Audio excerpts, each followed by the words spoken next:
নমস্কাৰ, কি খবৰ আপোনালোকৰ? আশা কৰোঁ আপোনালোক সকলো ভালে কুশলে আছে। মোৰ চেনেলটি অন্য এটি ভিডিঅ'লৈ আপোনালোক সকলোকে স্বাগতম জনাইছোঁ। আশা কৰোঁ মোৰ ভিডিঅ'টি বহুত বেছি ভাল পাব আৰু মোৰ চেনেলটি অকণমান আগবাঢ়ি যোৱাত সহায় কৰিব।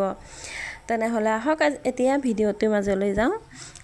মই আজি ধুনীয়া পিংক কালাৰৰ হেমলেট মিক্স পাটৰ কাপোৰ এযোৰ লৈছোঁ আৰু তাতে ৰিবন এম্ব্ৰইডাৰী কৰিছোঁ। বহুতে মোক সুধি আছিলে বা ৰিবনৰ কাম অলপ দেখুৱাবচোন, কেনেকৈনো কাপোৰযোৰত ফুলপাহ কৰিছে। সেয়ে মই আপোনালোকৰ ওচৰলৈ ভিডিঅ'টি আগবঢ়াই দিলোঁ।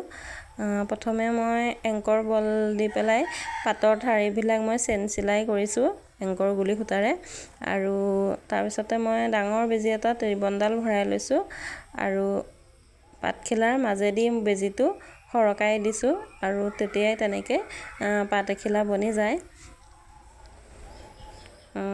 ৰিবনৰ কামবোৰত প্ৰতিটো ডিজাইনবোৰ বেলেগ বেলেগ হয়। আচলতে নিজে ভাবি পেলাই দিলেই হ'ল। যিমান ধুনীয়াকৈ কৰিব পাৰে তিমানেই ডিজাইনবোৰ বেছি ধুনীয়া হৈ পৰে, নহয়নে বাৰু? হাতৰ কাম তেনেকুৱাই হয়, ভাবিয়ে কৰিবলগীয়া হয়। মই কাপোৰযোৰত প্ৰতিটো ডিজাইনতে বেলেগ বেলেগকৈ কৰিছোঁ, সেয়ে অকণ প্ৰতিটোৰে আপোনালোকক যিখিনি পাৰোঁ দেখুৱাবলৈ চেষ্টা কৰিছোঁ।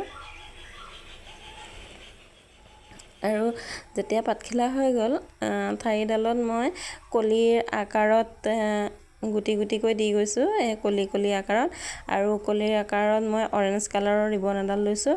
আৰু দেখিছেনে, বেজীটোত ৰিবনডাল দুবাৰ পকাই পেলাই এনেকৈ বেজীটো তলফালেদি সৰকাই দিলেই এটা ধুনীয়া কলি আকৃতি হৈ পৰে আৰু দেখিবলৈ বহুত মৰম লগা হৈ পৰে।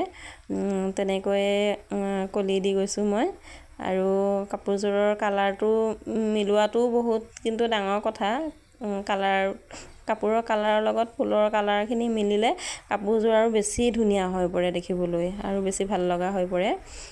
কাপোৰযোৰত কালাৰটো খুব ধুনীয়াকৈ মিলিব লাগে, তেতিয়া মৰম লগা হয়।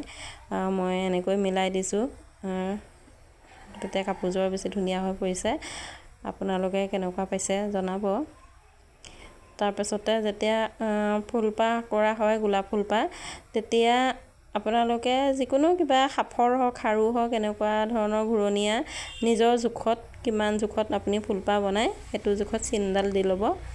আৰু মই তেনেকৈ চিনডাল দি গৈছোঁ আৰু চিনটো দি পেলাই মই ঘূৰণীয়াকৈ তাৰপিছতে মই গুলি সূতাৰে বেজীটো দি পেলাই ৰিবনখিনি ৰখিবৰ কাৰণে এনেকৈ ধুনীয়াকৈ ৰোল কৰি লৈছোঁ।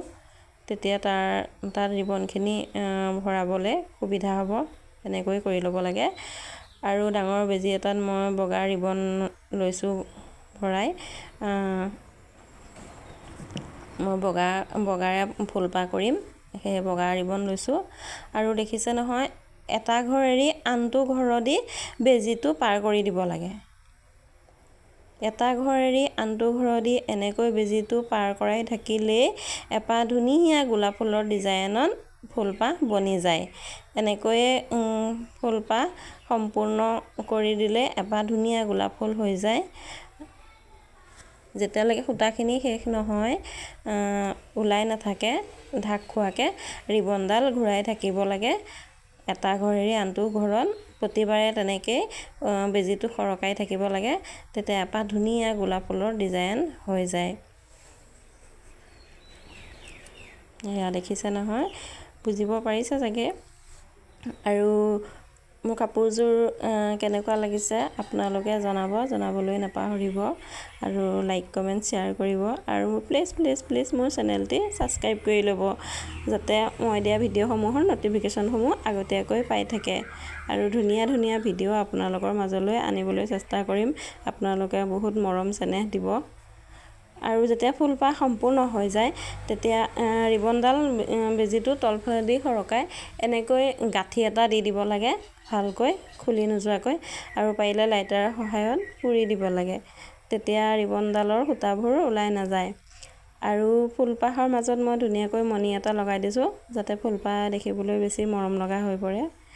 যিমান ধুনীয়াকৈ বহুত বস্তু প্ৰয়োজন হৈ যায় আৰু বহুতখিনি বস্তু ব্যৱহাৰ কৰি আপুনি যদি ফুল এপাহ বনায় দেখিবলৈ বহুত ধুনীয়া হয়। দেখিছেনে? এতিয়া মোৰ ফুলপাহ সম্পূৰ্ণ হৈ গ'ল।